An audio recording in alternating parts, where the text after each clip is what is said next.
Today, we're uncovering the complete communication playbook pirates used to dominate the seas. From the false flag tactics that let them get close enough to strike, to the precise meaning behind every symbol on their flags, to the secret networks that kept them one step ahead of the law. You'll learn exactly how they turned simple pieces of colored cloth into psychological weapons, why their internal codes created better governance than legitimate governments, and how they built intelligence networks that operated in plain sight of authorities who never knew they existed. By the end, you'll understand that pirates were lucky criminals and, crucially, communication innovators who accidentally invented principles still used by modern militaries. Ships in the golden age of piracy faced an impossible dilemma that changed how humans communicated at sea forever. Any vessel appearing on the horizon could be flying legitimate colors while concealing murderous intent. And by the time you discovered the truth, cannon fire was already tearing through your hull. This constant paranoia created something unprecedented in maritime history. An entire ocean where communication itself became weaponized. The problem went deeper than simple deception. When a ship spotted another vessel 3 miles away, they had minutes to make decisions that would determine whether their crew lived or died. That distant flag might belong to a friendly merchant, a naval patrol, or pirates preparing to take everything, including your life. The standard maritime greeting protocols of the era assumed good faith between vessels, but pirates systematically exploited these assumptions. Consider what this meant for an ordinary merchant captain in 1715. Your lookout spots a ship flying French colors approaching from the east. You're carrying French cargo bound for a French port. Maritime courtesy demands you allow them to approach for news exchange or potential aid. But French colors cost nothing to acquire, and pirates knew exactly which flags would lower your guard. This systematic deception destroyed the basic trust required for maritime commerce. Merchant captains started viewing every approaching ship with suspicion, even legitimate ones. Naval vessels found themselves being fired upon by nervous merchants who assumed they were pirates in disguise. The ocean transformed from a space of cautious cooperation into one of universal distrust. Pirates understood this psychological transformation was their greatest weapon. Once trust collapsed, even legitimate ships started behaving suspiciously, making everyone look potentially hostile. The mere existence of false flag tactics changed how every ship at sea communicated, creating a climate of fear that pirates exploited without firing a shot. The Dauphin Island raid of 1710 demonstrates exactly how sophisticated pirate deception had become. A brigantine appeared off the French settlement, flying French colors and firing distress signals, the universal maritime call for aid. The colonists, desperate for supplies and news from home, sent boats to assist what they assumed were countrymen in trouble. The pirates had captured 2 French sailors, specifically to make their deception complete. These men went ashore speaking perfect French, explaining their ship's distress, asking for water and provisions. The colonists welcomed them, offered assistance, guided them into the settlement. Only when pirates swarmed ashore did the truth become clear. For 3 days, the settlement was systematically plundered, while the pirates maintained their French personas to keep other colonists from raising alarms in nearby areas. This was calculated psychological warfare with specific protocols. Pirates developed standard operating procedures for false flag approaches. First, they'd observe their target from distance to identify the ship's likely nationality based on design, rigging style, and sailing patterns. Then they'd raise the corresponding friendly flag while adjusting their approach angle to seem non-threatening, usually coming from the direction that nations' ships would typically arrive from. The timing of revealing their true identity required precise calculation. Too early, and the target could flee or prepare defenses. Too late, and you'd waste the psychological impact of the revelation. Pirates perfected what they called the turn. That moment when false colors came down and the black flag went up, usually accompanied by a warning shot across the bow. This choreographed revelation was designed to create maximum psychological shock, making resistance seem futile. Some pirate crews carried dozens of different flags, essentially maintaining a wardrobe of national identities. Bartholomew Roberts's crew was known to fly Spanish, French, English, Portuguese, and Dutch colours, sometimes raising multiple flags simultaneously to confuse approaching vessels about their true allegiance. One account describes Roberts's ship displaying 3 different national flags at once, causing an approaching Spanish vessel to spend so long trying to determine their identity that escape became impossible. The effectiveness of false colours created an arms race of suspicion. Merchant ships started using their own false flags to appear less valuable, flying the colours of nations known to have powerful navies. Pirates responded by developing recognition signals that seemed legitimate. Specific ways of raising and lowering flags that mimicked real naval procedures. Some crews kept captured naval signal books to perfectly imitate military vessel behaviours. Once pirates closed to attack range, they deployed a precise visual language that gave victims specific choices through coloured cloth. This wasn't random intimidation, but a sophisticated negotiation system that transcended language barriers among internationally diverse crews and targets. The black flag meant business, but it also meant opportunity. When pirates raised their black banner, they were communicating a specific message. Surrender immediately, hand over your cargo peacefully, and you'll keep your lives. This reflected calculated efficiency. Fighting meant damaged goods, injured crew members who couldn't work, and time wasted that could be spent hunting the next prize. The black flag created a cost-benefit calculation weighted towards submission. The psychological impact of this two-flag system was devastating. Merchant crews knew that their first moments after seeing the black flag determined their fate. Hesitate too long while debating surrender, and the red flag sealed your doom. This time, pressure created panic that prevented organized resistance.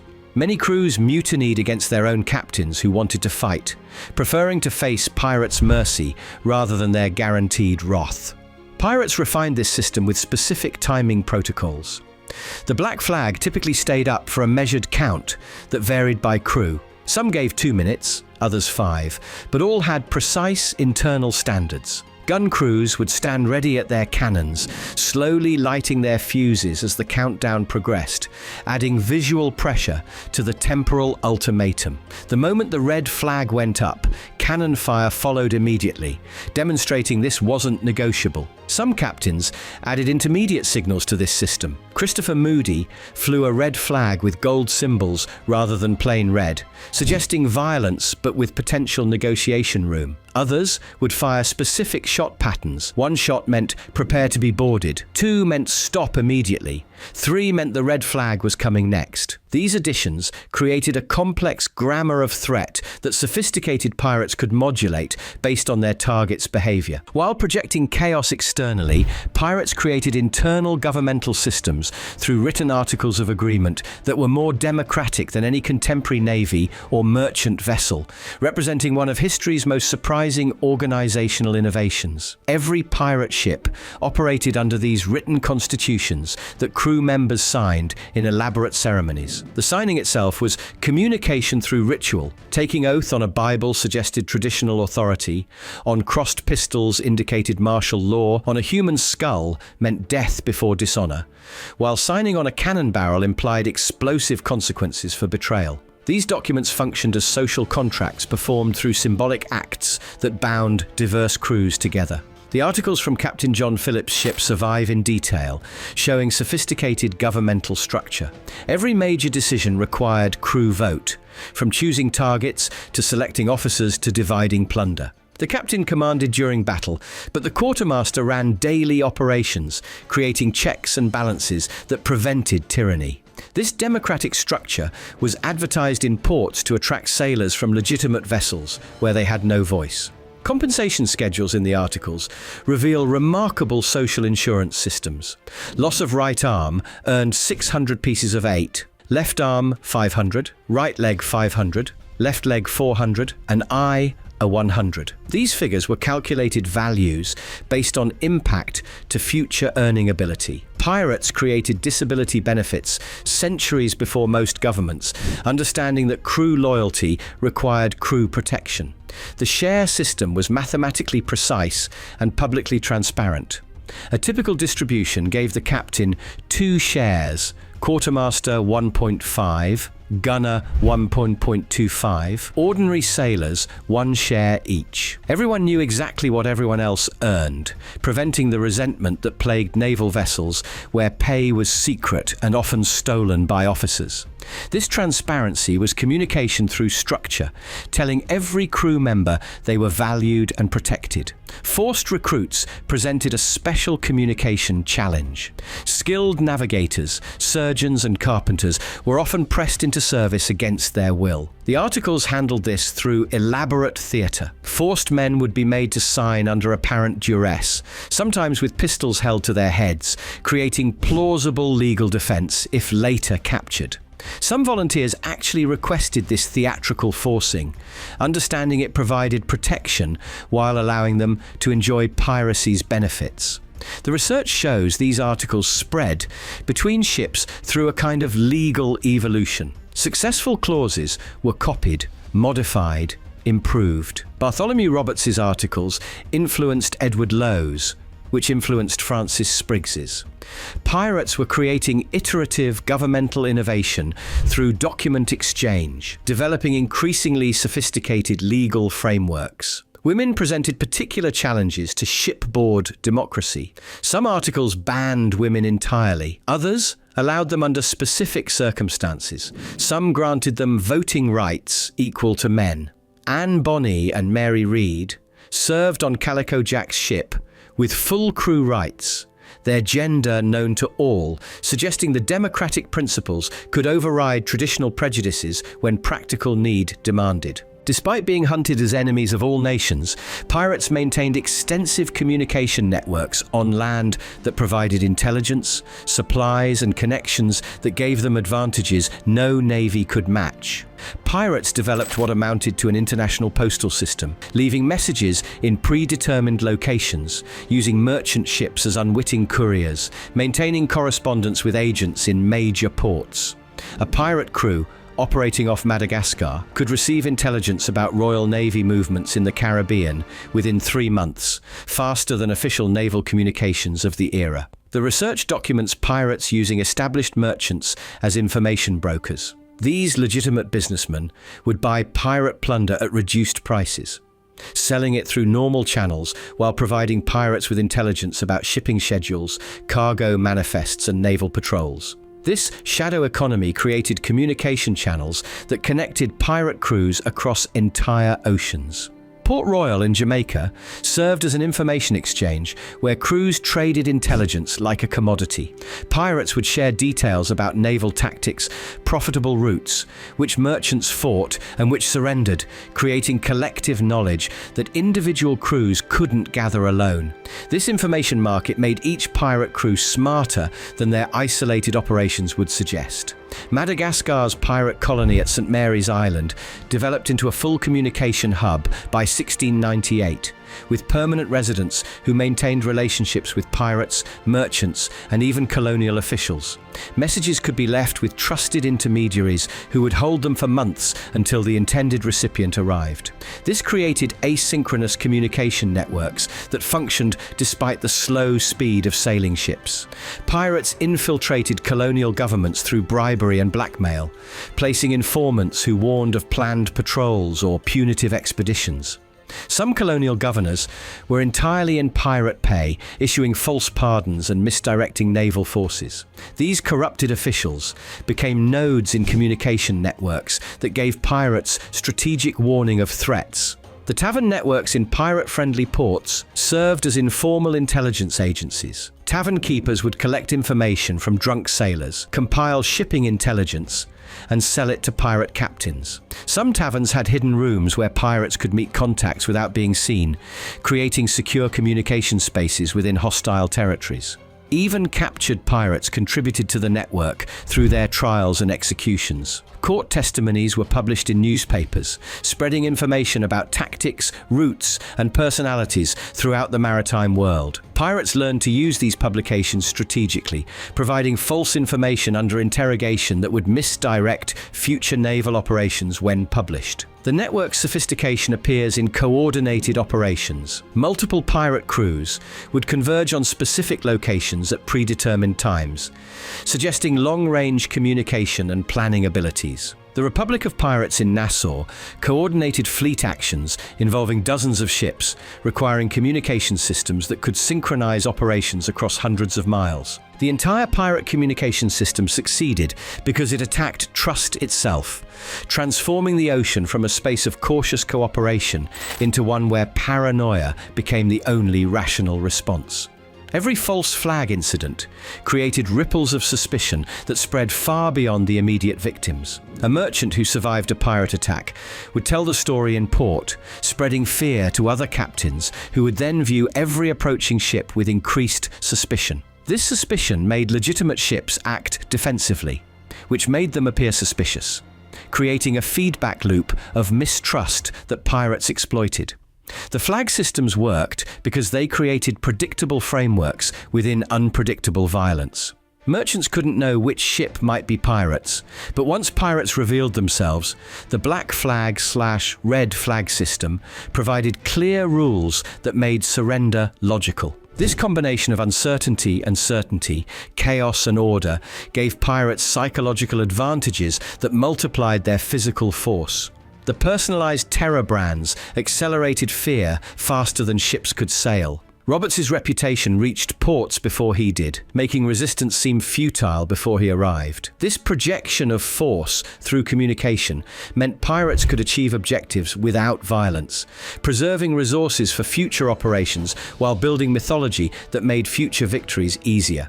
The democratic articles attracted the best sailors from legitimate service where they faced tyranny and exploitation. Pirates advertised their governmental systems in ports, showing potential recruits the articles, demonstrating the fair share systems and injury compensation.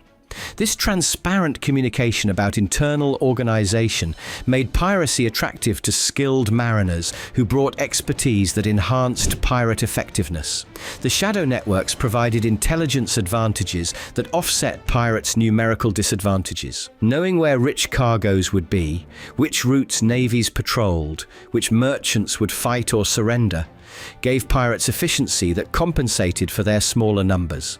Information became force multiplication that made individual pirate ships more effective than larger naval vessels. The system's components reinforced each other synergistically. False flags created the confusion that personal brands exploited. Democratic articles created the stable crews that could execute complex deceptions. Intelligence networks provided the information that made false flag selection accurate. Each element strengthened the others, creating a total system more powerful than its parts. But the system contained its own destruction. Success bred imitation that diluted effectiveness. Too many pirates using false flags made the tactic less surprising. Too many personal brands made individual recognition harder.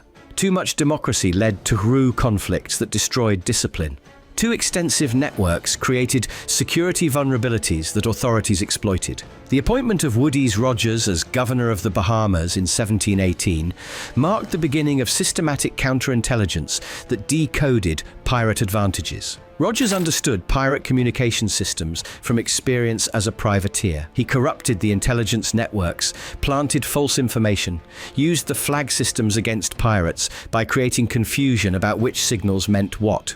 Communication breakdown, rather than military defeat, ended the golden age of piracy. When pirates could no longer trust their own signals, couldn't maintain secure networks, couldn't preserve the frameworks that made their terrorism predictable, the system collapsed. The very sophistication that created their success became the complexity that ensured their failure. Modern navies still study pirate communication innovations. The flag progression systems influenced international maritime signal development. The democratic articles inspired naval reforms that improved sailor treatment. The intelligence networks demonstrated principles that guided colonial intelligence services. Pirates accidentally invented concepts that military theorists formalized centuries later. Their greatest achievement was transforming how humans communicate under extreme conditions, eclipsing treasure and territory.